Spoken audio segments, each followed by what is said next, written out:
Welcome to BG30 TV. Eat, sleep, game, repeat.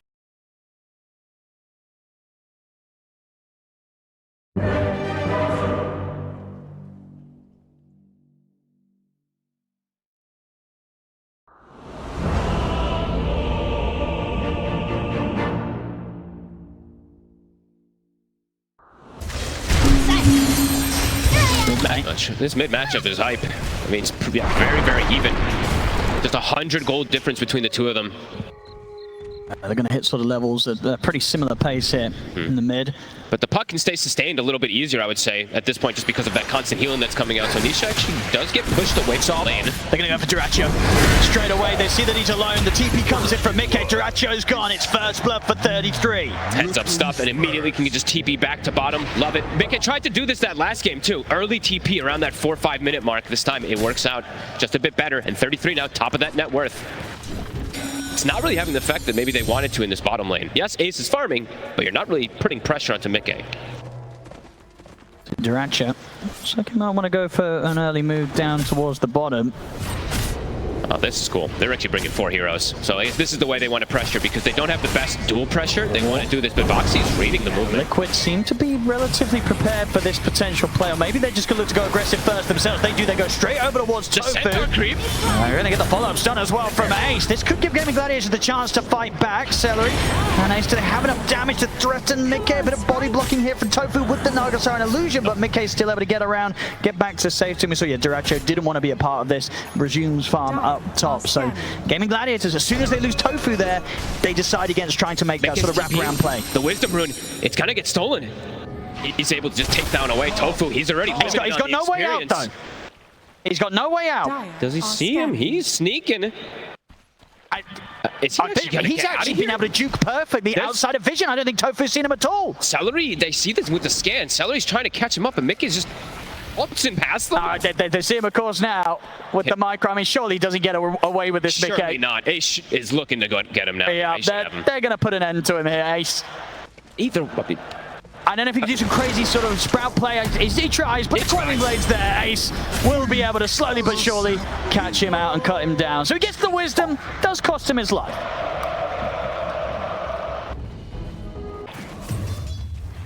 In terms of some of the individual farm we're seeing at 33, he's getting quite a scary bit of space up top. They're going for the surround play bottom. Duraccio's got involved. Mickey is trying to TP on top, but Duraccio's found him. In on top with the Dragon Tail. Gaimin Gladiators, have they got any further cancel for the TP of Mickey? They don't, so they'll have to turn and sell for Boxy. Liquid, they get Mickey out. Heavy commitment, though. It is a Stampede plus a DK form to at least try to pressure tower and get a kill. They just get a support. Yeah, like you said, in the meantime, 33, he's just doing it, maximizing the he's massive. Yeah, he's just pulling creeps into jungle creeps, stacking them up as much as possible. This is going to be an absurdly fast Ags timing for him. And we see the progress between the two mid laners. Nisha and Quinn continues to be incredibly close. Dead even. Literally 8 gold between the two of them or something, or 9. My math was bad. She's stacks to the plenty. He'll be in a very, very solid time. And across the board, though, the 3 cores of Gladiators do have the tools to make plays. Definitely on heroes outside of the bristle. So we'll see what Gaimin Gladiators look to make their moves. And just in general, look to see if they try and check out this area and get some information regarding the stacks of Team Liquid. Celery, caught in. Big Wrath of Nature. And with the burst coming in as well from the snowball, Stampede is not going to get Celery out in time. Same time up top, Duraccio's going to try and set him on a 33. He really is, and backup is in for it. And Sania holds back Duraccio. But if these two heroes, there's just not a chance. Even with Quinn being present, he knows that using a Dream Coil there is just not going to do a whole lot at all. This Bristleback is very unlikely to die unless they bring all 5. And even at that, it might not still be an easy job. No, absolutely. It's going to be till later on when they have the answers, especially like we were saying, the DK, or if they can get him actually facing the right target. They do have stuns at the least to be able to stop and hold that Bristleback in place. Nisha? Going to try and get the catch. Nisha opting to immediately break the Dream Coil. TP's well, going to come in, but they've actually backed off on that Gaimin Gladiators. They know they're not getting a kill quick and easy. Nisha's going to be fine. Quinn's in trouble. He's ended up under the tower, jumping over towards the orb in an attempt to get away from Nisha and Insania. He's got another orb to try and break away. Have they got anything to stop it? They have not. So Quinn is able to dance safely back to the side of Celery's Enchantress. Almost had the vision there from Nisha. If he was able to get that toss, the phase shift and everything was actually down, could have almost maybe gotten that puck. But they're going to smoke instantly, even without the coil at the ready. This is a very unexpected move that could catch Liquid off guard here. They're going to throw the scan. See what they can find. Mickey would be the ideal catch. I mean, they have this deep ward. It's about to expire as well, too. Mickey might not see this coming. That ward was literally right outside the sentry range. Yeah, this is a solid play here from Gaimin Gladiators, but it will get shown now. So TPs do start to come through. Maybe these two can't get the burst off in time to kill him off. Mickey's going to come in with the snow. They got Quinn from Boxy, and indeed they just turn and kill Quinn off. Boxy was that was the fastest TP I've ever seen. It was literally before they even showed on the smoke. It felt like that was crazy. He's on point with this Tusk.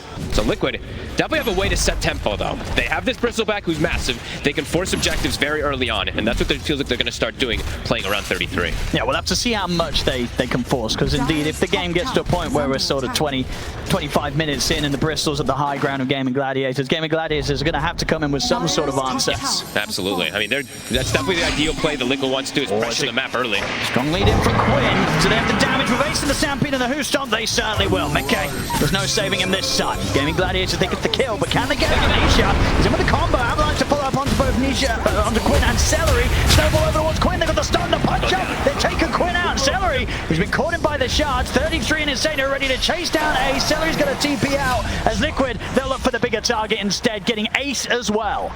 They'll get the trades. And the more advantageous ones, they do have to swing 4 heroes down here, so it's quite a bit expended. Duracho will be happy to be able to farm off of that timing. And Boxy so far, no matter what lineup he's against, it feels like if he gets his Tusk is a problem. It's a nice play there. Celery with the Wild Ripper trying to tear himself away from Nisha. Nisha for now is going to continue to chase. They've got the TP coming in. Indeed, Nisha slowly playing around with Celery. They've got the numbers here. Insane and Boxy, Mickey, the whole team pretty much turning up to get another kill on the board here, Liquid. And the crazy thing in the meantime, look where 33 is. He's just occupying the enemy triangle, kind of challenging them, telling them to come at him because he knows he's pretty much invulnerable unless they bring all 5. With this early Blink Dagger, with this aggression, they can play with the Tusk. With the setup around the mid, Liquid. Big gonna get the jump in Nisha. He's able to get the setup straight away. They want to try and burst through the Enchantress. The heals are up for Celery. There's too much damage though. Liquid can get pretty much any kill that they jump for right now. Mickey's ready to lean in for more. Looks towards Quinn, but the orb is back up. He's slowed down. They've got a Stampede. They absolutely have to, but Nisha's able to still get him with the toss. The Stampede doesn't matter. Nisha still able to close the gap and take Quinn out. Liquid's playing too fast for this gaming strategy at the moment. Yes, Duracho is farming, but everybody else is starting to fall further and further behind.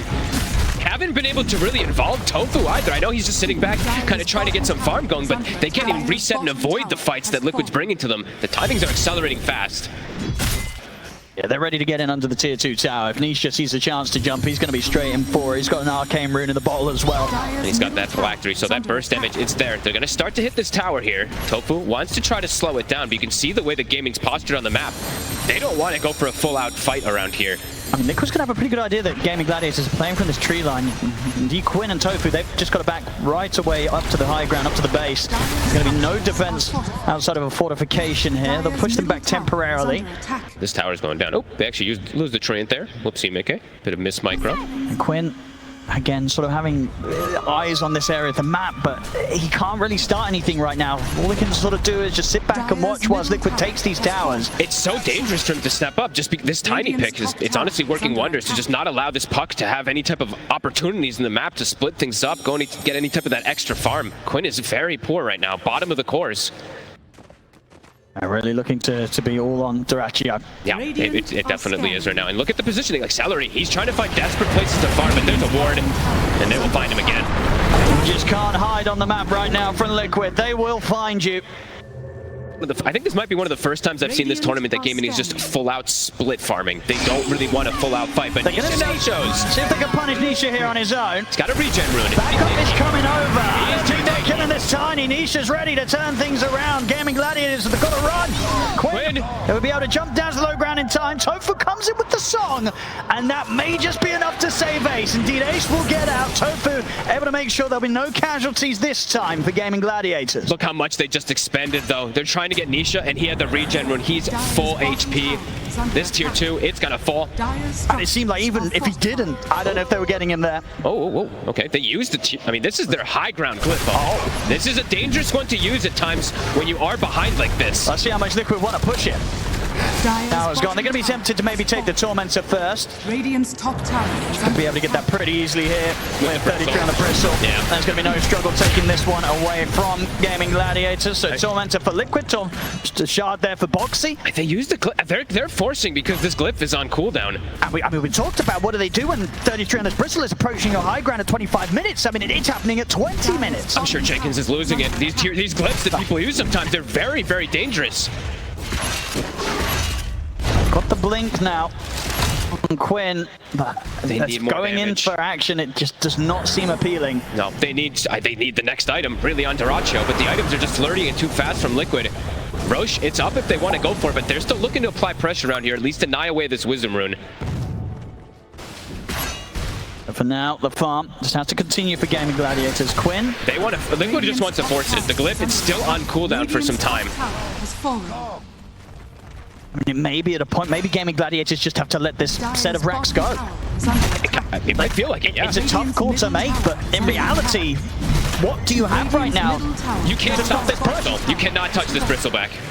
And Quinn's here, but outside of an illusory orb, that's about it really when it comes to the defense. Tofu just nearly getting cleaned up with the Nature's Wrath.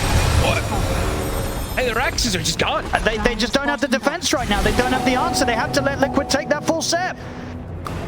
Dangerous times here for this side of Gaimin. Limit even more of that damage that Gaimin Gladiators is lacking. They're going to keep this pressure going. Celery. Support the Stampede. And Gaimin Gladiators, they don't want to lose even the supports at this point. Just try and stop the bleeding. Glyph is back up. Duracho in a dangerous position up here. Dire's top tower is under attack. It's going to be another objective that Gaimin Gladiators, they're not going to want to do anything about. There's 4 minutes still left on this Aegis too. Liquid can look to continue pressure. They do have to dress the lanes a little bit here, but Mickey, he can always just back up and join his team. 33 is forcing it. Is under attack. Strategy right now. It's working beautifully from Liquid. Ace has bought it. I mean, they need this type of healing reduction, right? So a Shiva's on a Centaur. They need to try to fight and push this back. They cannot lose another set. These are the two big item timings. Ace with the Shivas, and now Duracho with the Silver Edge. They're going to try and start off the action very quickly. They'll be able to take the Aegis out of 33's hands. That's the one. Boxy and Mikhail turn attention over towards Ace. He's able to put the blame out. So for using the song, Gaimin Gladiators, they're going to consider if they want to do something aggressive or if they want to hold back. They'll step off to the side of the fight for now. Oh, he's going to get caught by the enemy. So we'll get dragged to the side of the tricky, but it's Dream Core down on the three of them. Duracho and Celery trying to bring the damage. They're doing a lot here. Bring the load down. Take these through. They're going to be able to take that Boxy. 33 is going to get pumped up by the heel of the load system from Insania passing it over. 33 will be able to back away, but Gaimin Gladiators, they'll continue the chase. Orb comes in from Quinn. They're in onto Insania. 33 and Mickey, they're looking to bail out of the fight. Dretcher, can he get us off in time? He can't.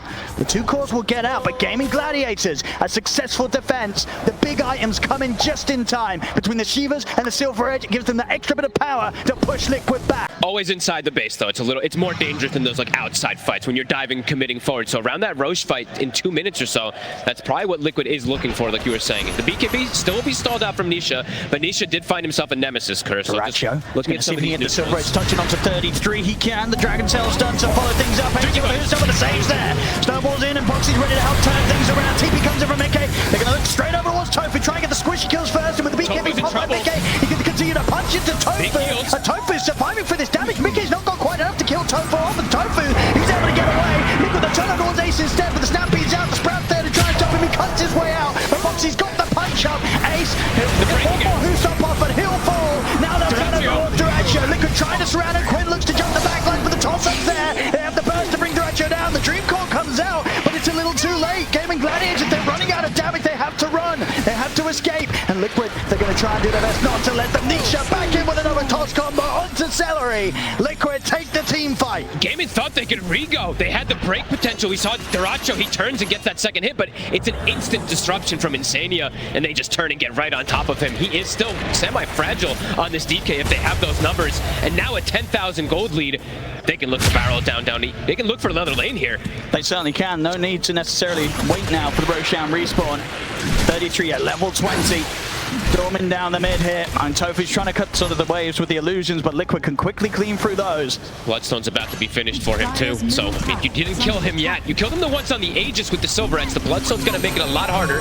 Quinn trying to stall things out. Backdoor kicks in for a second here. And they really don't want to have to use Duracho's buyback. 20 seconds until he's back, and they've got the fortification.